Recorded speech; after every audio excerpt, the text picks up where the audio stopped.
આ તરફ રાજદીપસિંહ રીબડા જે જેલમાંથી બહાર આવી ચૂક્યા છે, જ્યારે તેઓ પોતાના નિવાસસ્થાને પહોંચી રહ્યા હતા, એમનું સ્વાગત થયું. રીબડામાં ઢોલ નગારા સાથે તેમનું સ્વાગત કરવામાં આવ્યું. રાજદીપસિંહ રીબડા પહોંચતા જ તેમના સમર્થકોએ આતશબાજી પણ કરી હતી. રાજદીપસિંહ રીબડા અહીંયા એક મંદિરે પહોંચ્યા હતા, હનુમાનજીના દર્શન કર્યા હતા. રીબડાએ આશાપુરા માતાજીના મંદિરે પણ દર્શન કર્યા હતા.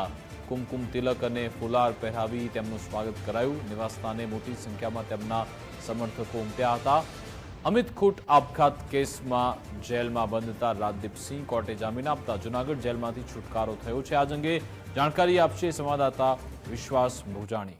જે વિશ્વાસ ચોક્કસથી વાત કરવામાં આવે તો અમિત ખૂટ આપઘાત કેસ મામલે રાજદીપસિંહ જાડેજાના ગોંડલ સેશન કોર્ટે જામીન મંજૂર કરતા જૂનાગઢ જેલમાંથી બહાર આવ્યા હતા. રાજદીપસિંહ જાડેજા આજ મોડી રાત્રિના રીબડા ખાતે પહોંચ્યા હતા. રાજદીપસિંહ રીબડા પહોંચતા જ તેમનું ઢોલ નગારા અને ફટાકડાની આતશબાજી સાથે જ તેનું ભવ્ય સ્વાગત જે છે તે કરવામાં આવ્યું હતું. રાજદીપસિંહ જાડેજા રીબડા પહોંચતા સૌપ્રથમ મહિરાજ હનુમાનજી મંદિર ખાતે દર્શન કર્યા હતા. ત્યારબાદ રીબડા ખાતે આવેલ આશાપુરા માતાજીના મંદિરે પણ દર્શન કર્યા હતા.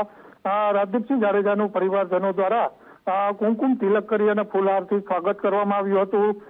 મંદિરે દર્શન કર્યા બાદ રાજદીપસિંહ તેમના નિવાસસ્થાને જે છે તે પહોંચ્યા હતા અને જ્યાં હજારોની સંખ્યામાં સમર્થકો જે છે તે ઉમટી પડ્યા હતા અને તેઓનું અભિવાદન જે છે તે ઝીલ્યું હતું. જી બિલકુલ, આભાર તમામ જાણકારી આપવા બદલ.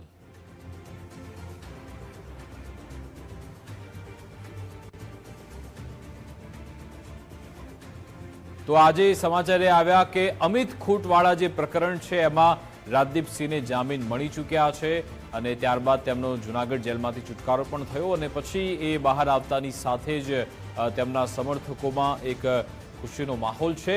સાથે સાથે અહીંયા ભવ્ય આતશબાજી પણ કરવામાં આવી હતી. જો કે હવે જોવાનું રહેશે કે આ પ્રકરણમાં આગળના સમયમાં કયો નવો ફણગો ફૂટે છે. શું અનિરુદ્ધસિંહ એ પણ આ જ કેસમાં જેલમાં તો બનશે? શું આ કેસમાં એમને કોઈ રાહત મળશે કે ખરા?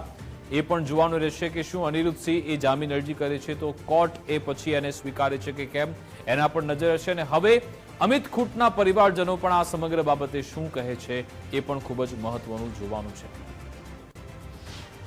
આખિરમાં સત્યની જીત થઈ છે અને જે કાંઈ કાયદાથી ઉપર કાંઈ હોતું નથી, એટલે કાયદાનો જે કાંઈ કોર્ટનું પાલન હશે એ અમારા માટે કોર્ટનો આદેશ શિરોમાન્ય હશે.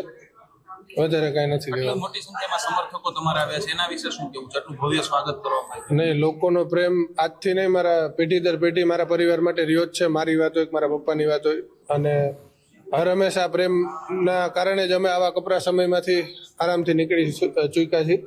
એટલે આ 72 દિવસમાં જે કાંઈ લોકોએ મારા માટે સ્વયંભૂ રીબડા, મારા પપ્પા માટે સ્વયંભૂ, મારા સમાજના, અન્ય સમાજના 18 વર્ણના લોકો જે ગોંડલ તાલુકાના વેપારીઓ, ઉદ્યોગપતિ તમામ ભેગા થયા હતા સ્વયંભૂ અમને ન્યાય અપાવવા માટે.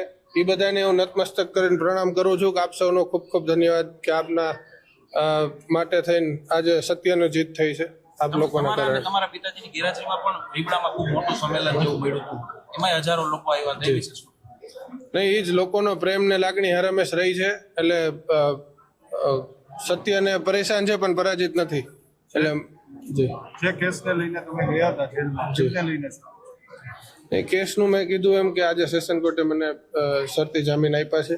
એનું ખૂબ અમે પાલન કરશું, કોઈ પણ શરત ભંગ ન થાય અને એનું ખૂબ કાળજીપૂર્વક અમે પાલન કરશું. અને આવીને આવી જ રીતે કોર્ટ ઉપર ભરોસો છે, ન્યાયપાલિકા ઉપર અમને ભરોસો છે કે હજી આગળ જતા પણ અમારો વિજય થશે. સત્ય પરેશાન છે, પરાજિત નથી. મેં તમને કીધું એમ.